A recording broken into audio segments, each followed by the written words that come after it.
آصف بن محمد یوسف کو دعوت دیتا ہوں کہ وہ آئیں اور اپنی تقریر پیش کریں. محمد آصف محمد یوسف.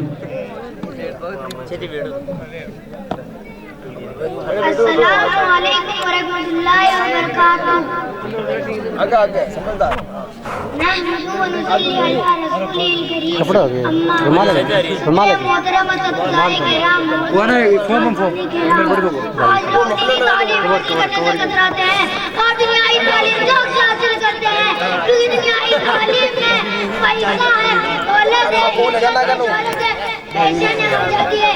اور میرے بھائیوں، یقیناً آپ دنیائی تعلیم حاصل کریں، آپ ڈاکٹر بنے، انجینئر بنے، افسر بنے، لیکن ساتھ ہی ساتھ دینی تعلیم بھی حاصل کریں، کیونکہ ہر مسلمان کو اس کو بھی رہنا چاہیے کہ وہ کوئی نماز پڑھ سکے، ہر مسلمان کو اس کو بھی رہنا چاہیے کہ وہ کوئی نکاح پڑھا سکے، ہر مسلمان کو اس کو بھی رہنا چاہیے کہ اپنے بچوں کو اپنے والدین کو نماز پڑھا سکے، ہر مسلمان کو اس کا بھی رہنا چاہیے کہ اپنے بچوں کو صحیح سکھا سکے. اللہ تعالیٰ ہم سب کو دنیائی تعلیم کے ساتھ ساتھ دینی تعلیم حاصل کرنے کی توفیق. السلام